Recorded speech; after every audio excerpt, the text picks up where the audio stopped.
Alors Internet aujourd'hui, on parle de diplomatie. La diplomatie! Alors, diplomatie, un terme très large pour décrire toutes les compétences sociales de Donjon Dragon. Alors, je parle du bluff, persuasion, déception, insight, whatever, là, peu importe l'édition à laquelle vous jouez ou le système auquel vous vous adonnez, la diplomatie, c'est une drôle de compétence. Parce que la plupart des, des pouvoirs de classe, des sorts, des actions potentielles de D&D sont surtout axés autour du combat. Alors on prend souvent pour acquis que les problèmes vont être résolus par la force. C'est juste normal, c'est ça le jeu. C'est un jeu où est-ce qu'on tue des monstres au sein d'une histoire ou d'un donjon. Fait que la diplomatie là-dedans, c'est quoi la place? À quoi ça sert? À part négocier un rabais au magasin pour acheter des potions de vie. Là, vous vous retrouvez dans une espèce de catch-22 ici. Parce que si vous ignorez complètement la diplomatie, on a tous un joueur au sein de notre groupe qui a le goût des fois d'essayer justement d'utiliser cette compétence-là pour briser le jeu ou pour avoir un petit raccourci dans l'histoire. Donc oui, il y a un dragon, mais je vais essayer de le convaincre qu'il n'a pas le goût de nous manger. Quand vous sentez qu'un joueur arrive avec cette compétence-là pour essayer de passer par-dessus un combat ou un défi que vous avez préparé pour vos joueurs, vous avez comme deux options. Soit vous le laissez essayer et vous risquez justement que le dragon ou le gros combat que vous avez pris beaucoup de temps à penser soit annulé, ou vous dites non, ça ne marche pas, et le joueur a l'impression que ses efforts, que son personnage et ses forces sont ignorés. Alors, qu'est-ce qu'on fait avec ça? Ben, c'est une bonne question. Hein? Le jeu, en fait, la 5e édition, n'a pas fait grand-chose pour vous aider. Du moins avec les règles du livre de base, le livre du joueur.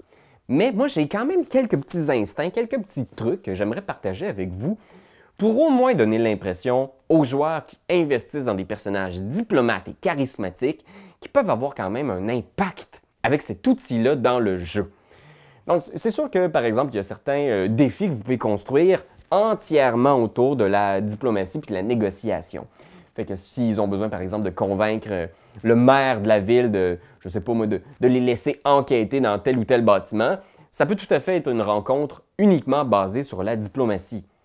Mais le problème, c'est quand quelqu'un essaye de faire du bluff sur le monstre de la fin. Ça, vous avez sans doute déjà vécu ça, là. Moi, je leur laisse toujours une petite option. Parce que c'est sûr que la première fois, vous allez être surpris. Là. Vous allez être comme...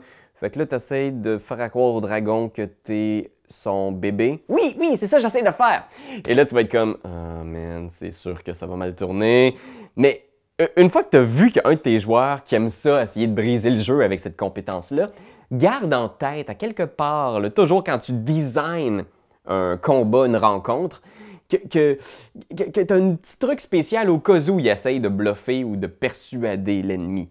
Un peu comme tu gardes en tête toujours, à quelque part, là, quand tu sais que ton magicien a boule de feu, comment est-ce que tu peux empêcher qu'il l'utilise tout le temps dans toutes les batailles, t'sais. Fait que, par exemple, s'il essaye de convaincre le dragon qui est son bébé, ou il essaye de convaincre l'immense créature vénérant un dieu de la souffrance qu'il est un fidèle du culte. Donc, laisse-lui rouler son jet de bluff, de deception, de whatever. Et après ça, essaye toujours... moi, ce que je fais, c'est quand je veux pas complètement désamorcer le combat, parce que c'est pas le fun pour les autres qui ont des barbares, puis des guerriers, puis des paladins, j'ai une petite clause de modification.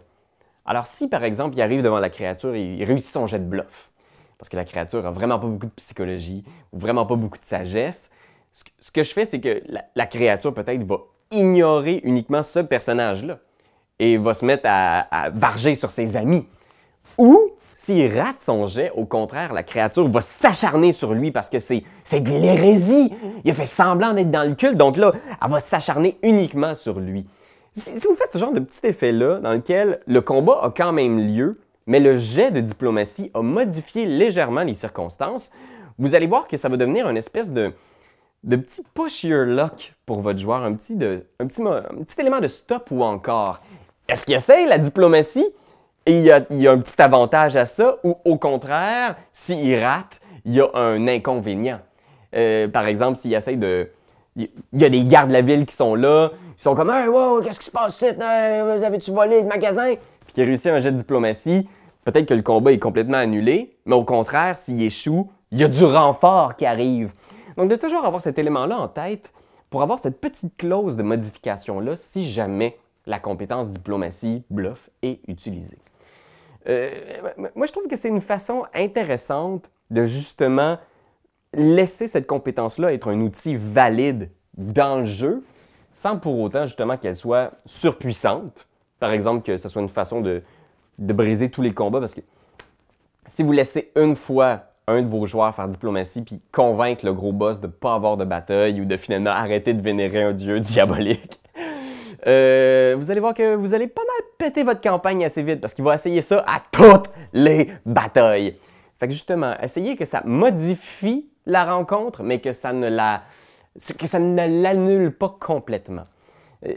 Aussi, j'aurais tendance à vous dire, s'il y a une bataille où est-ce que vous voulez vraiment pas que cette compétence-là soit utilisée pour modifier soit parce que le livre décrit la bataille de telle façon, puis ça va être fucking cool. Des fois, c'est ça, c'est que la bataille est nice comme elle est écrite, puis vous voulez pas que diplomatie vienne tout péter, tu sais. Vous savez qu'ils vont avoir du fun.